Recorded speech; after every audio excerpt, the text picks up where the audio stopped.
নমস্কাৰ প্ৰিয় দৰ্শক, মই ইন্দ্ৰাণী আপোনালোক আটাইকে পুনৰ এবাৰ মোৰ পাকঘৰত স্বাগতম জনাইছোঁ।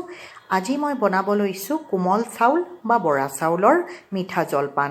এই ৰেচিপিটো ৰিকুৱেষ্ট কৰিছিলে মোৰ এজন দৰ্শকে, গতিকে মই ভাবিলোঁ এইটোৱে ৰাইট টাইম আপোনালোকৰ সন্মুখলৈ এই সুন্দৰ ৰেচিপিটো লৈ অহাৰ।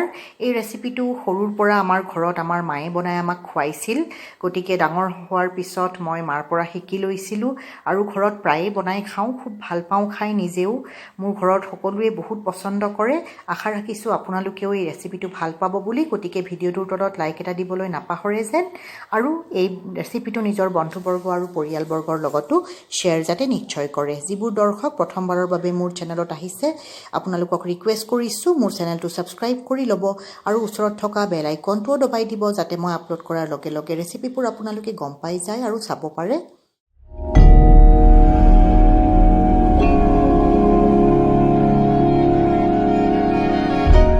প্ৰিয় দৰ্শক, আহক তেনেহ'লে কোমল চাউল বা বৰা চাউলৰ মিঠা জলপান বনোৱাৰ যোগাৰখিনি ফটাফট চাই লওঁ।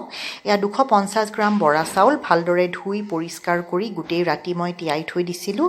এতিয়া ভালদৰে পানীখিনি পেলাই দি আপোনালোকৰ সন্মুখত দেখাইছোঁ। মই গুড়েৰে এই জলপান বনাম, গতিকে 100 গ্ৰাম গুড় লৈ লৈছোঁ। গুড়খিনি মই মিহি মিহিকৈ কাটি লৈছোঁ। আপোনালোকে চেনিৰেও বনাব পাৰে আৰু মিঠাৰ পৰিমাণটো নিজৰ পচন্দ অনুসৰি কম বেছি কৰি ল'ব পাৰে। এয়া সৰু চামুচেৰে 2 চামুচ ঘি লৈছোঁ, 2 খিলা তেজপাত আৰু 3টা ইলাচি লৈ লৈছোঁ। ইলাচি কেইটা দিয়াৰ সময়ত যেতিয়া মই বনাম কোমল চাউল, তেতিয়া ইলাচি কেইটা ফালি ব্যৱহাৰ কৰিম। এতিয়া প্ৰথমতে ফ্ৰাইং পেনখন ভালদৰে গেছত গৰম হোৱাৰ পিছত ঘিখিনি দি ঘিখিনি ভালদৰে মেল্ট কৰি ল'লোঁ। এতিয়া মেল্টেড ঘিখিনিৰ ওপৰত ইলাচি আৰু তেজপাত দি প্ৰায় 5 ছেকেণ্ডৰ কাৰণে এইখিনি ভালদৰে ভাজি ল'ম, যাতে ইলাচিৰ গোন্ধটো সুন্দৰভাৱে ওলায়। এতিয়া ইয়াতে কোমল চাউলখিনি যোগ কৰি দিলোঁ। খুব ভালদৰে তল ওপৰ কৰি এইখিনি ঘিৰ লগত মিলাই দিম। ছফ্ট হেণ্ডেৰে কামটো কৰিব লাগিব, যিহেতু চাউলখিনি মই তিয়াই থৈ দিছিলোঁ। খুব সুন্দৰভাৱে চাউলখিনি ভিজি উঠিছে, এয়া আপোনালোকে চাব পাৰিছে। ভালদৰে তল ওপৰ কৰি এইখিনি কিছু সময় ভাজি থাকিব লাগিব। গেছৰ ফ্লেমটো ল' টু মিডিয়ামত ৰাখিয়ে গোটেইখিনি কাম কৰিব লাগিব। এতিয়া প্ৰায় 2 মিনিট সময়ৰ কাৰণে ঢাকন মাৰি মই চাউলখিনি সিজিবৰ কাৰণে থ'লোঁ। গেছৰ ফ্লেমটো দেখাই দিছোঁ আপোনালোকৰ কাৰণে। এয়া মই ল' টু মিডিয়ামত ৰাখি এইখিনি সিজাই ল'লোঁ। 2 মিনিট পিছত আপোনালোকক ঢাকন খুলি দেখাইছোঁ। চাউলখিনি খুব ভালদৰে ভজা গৈছে। এইখিনি সুন্দৰভাৱে তল ওপৰ কৰি দিছোঁ আৰু পুনৰবাৰ 2 মিনিটৰ কাৰণে ঢাকন ৰাখিম, যাতে চাউলখিনি খুব ভালদৰে ভজা যায়। তেতিয়া এয়া খুব সুন্দৰ এটা টেষ্ট হ'ব, আপোনালোকে চাব। এয়া 2 মিনিট পিছত পুনৰবাৰ ঢাকন খুলি দেখাইছোঁ আপোনালোকক। চাউলখিনি খুব সুন্দৰভাৱে ভজা গৈছে, ভালদৰে লৰাচৰা কৰি দিছোঁ। আৰু এতিয়া মই ইয়াতে কাটি থোৱা গুড়খিনি যোগ কৰি দিম। আগতেও কৈছোঁ, মিঠাৰ হিচাপটো আপোনালোকে নিজৰ পচন্দ অনুসৰি কৰিব। এতিয়া গুড়খিনি ভালদৰে ইয়াৰ লগত মিলাই দিম। গুড়খিনি গৰম হ'ব, গতিকে মেল্ট হৈ আহিব লাহে লাহে। খুব ভালদৰে মিলাই থাকিব লাগিব। এইদৰে মই প্ৰায় 2 মিনিট সময় গুড়খিনি সুন্দৰভাৱে ভাজি থাকিলোঁ চাউলখিনিৰ লগত। লাহে লাহে গুড়খিনি মেল্ট হৈ আহিছে, আপোনালোকে চাব পাৰিছে। প্ৰিয় দৰ্শক, ভিডিঅ'টো যদি এতিয়ালৈকে চাই আছে, মনত পেলাই দিলোঁ লাইক এটা কৰিবলৈ নাপাহৰে যেন। আপোনালোকৰ এটা লাইকে মোক বহুতখিনি উৎসাহিত কৰে আপোনালোকলৈ নতুন নতুন সুন্দৰ ৰেচিপিবোৰ আগবঢ়াবৰ কাৰণে। এয়া আপোনালোকে চাব পাৰিছে, গুড়খিনি সুন্দৰভাৱে মেল্ট হৈ গ'ল। আৰু এতিয়া মই পানী যোগ কৰিম। যিমান বৰা চাউল ল'ব সিমানেই পানী লাগে বৰা চাউল সিজিবৰ কাৰণে। গতিকে মই 2 বাটি বৰা চাউল লৈছিলোঁ, গতিকে 2 বাটি পানীয়ে ব্যৱহাৰ কৰিম। একেলগে গোটেইখিনি পানী মই দিয়া নাই, আধা পানী দি ঢাকন মাৰি এইখিনি প্ৰায় 2 মিনিট সময়ৰ কাৰণে সিজিবলৈ থ'লোঁ। গেছৰ ফ্লেমটো আকৌ এবাৰ দেখাই দিছোঁ, ল' টু মিডিয়ামতে ৰাখি কামটো কৰিব লাগিব। এয়া এইখিনি ভালদৰে সিজি আছে। এতিয়া ঢাকন খুলি আপোনালোকক পুনৰবাৰ দেখাইছোঁ, পানীখিনি শুহি গৈছে। ভালদৰে এইখিনি তল ওপৰ কৰি দিম।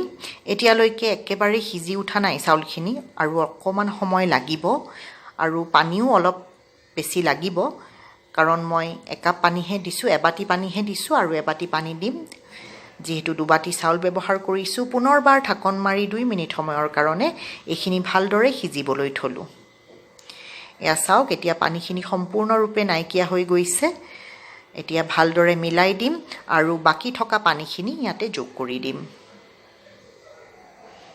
পুনৰবাৰ ভালদৰে পানীৰ লগত মিলাই দিম চাউলখিনি গুড় দিয়াৰ কাৰণে খুব সুন্দৰ ৰংটো হৈছে নহয় জানো প্ৰিয় দৰ্শক চেনি দিলে বগা বগাই হৈ থাকিল হয় আপোনালোকে যদি ভাল পায় চেনিৰেও বনাব পাৰে এতিয়া পুনৰবাৰ 2 মিনিটৰ কাৰণে ঢাকন ৰাখিলোঁ আৰু এইখিনি সিজিবলৈ থলোঁ এয়া আপোনালোকে চাব পাৰিছে পানীখিনি খুব সুন্দৰভাৱে নোহোৱা হৈ গৈছে আৰু চাউলখিনি একেবাৰে সিজি ৰেডি হৈ গৈছে খাবৰ কাৰণে এয়া প্ৰায় হ'বই হৈছে এতিয়া লাষ্টত 2 মিনিটৰ কাৰণে মই ঢাকন ৰাখিলোঁ যাতে অকমান শুকান হৈ পৰে চাউলখিনি এয়া চাওক একদম পাৰফেক্ট হৈছে নহয় জানো প্ৰিয় দৰ্শক একদম শুকান হৈ গৈছে খুব সুন্দৰভাৱে চাউলখিনি সিজিছে আৰু চাউলবোৰ এটাও হৈ আছে বেছি আঠালেটিয়া হৈ যোৱা নাই সুন্দৰ হৈছে বৰা চাউলৰ মিঠা জলপান খাবৰ কাৰণে একেবাৰে ৰেডি গৰমে পৰিবেশন কৰিলে হৈ গ'ল আপোনালোকে বাৰু কেনেকৈ খায় বৰা চাউল মই কিন্তু ক্ৰীমেৰে খাই বহুত বেছি ভাল পাওঁ সৰুতে আমাৰ মায়ে ঘৰত গাখীৰৰ লগতো এয়া জলপান আমাক খাব দিছিলে বহুত বেছি ভাল লাগিছিল এতিয়াও মোৰ ছোৱালীজনীয়ে খায় ময়ো কেতিয়াবা খাওঁ খুব ভাল পাওঁ ওপৰত কেইটামান কাজুৰে মই গাৰ্নিচিং কৰি দিছোঁ কেতিয়াবা যদি আলহী অতিথিক আপোনালোকে এইখিনি আলহী অতিথিক দিবলৈ বিচাৰে তেতিয়া অকমান গাৰ্নিচিং কৰি দিব ভাল লাগিব এনেও বহুতে কাজু আৰু খিচমিচো ব্যৱহাৰ কৰে মিঠা জলপান বনোৱাৰ সময়ত মই পিছে ব্যৱহাৰ নকৰোঁ জাষ্ট গাৰ্নিচিঙৰ কাৰণে মই কাজু ব্যৱহাৰ কৰিছোঁ এইদৰে আপোনালোকেও অতি সোনকালে বৰা চাউল বনাওক খাওক খাই কেনেকুৱা পালে কমেণ্ট এটা কৰি জানিবলৈ মোক নিশ্চয় দিব ভিডিঅ'টো ভাল পাইছে বুলি আশা থাকিল গতিকে শ্বেয়াৰ নিশ্চয় কৰিব প্ৰিয় দৰ্শক আপোনালোকে সময় উলিয়াই আজি মোৰ ৰেচিপিটো চালে বহুত ধন্যবাদ পুনৰ লগ পাম অতি সোনকালে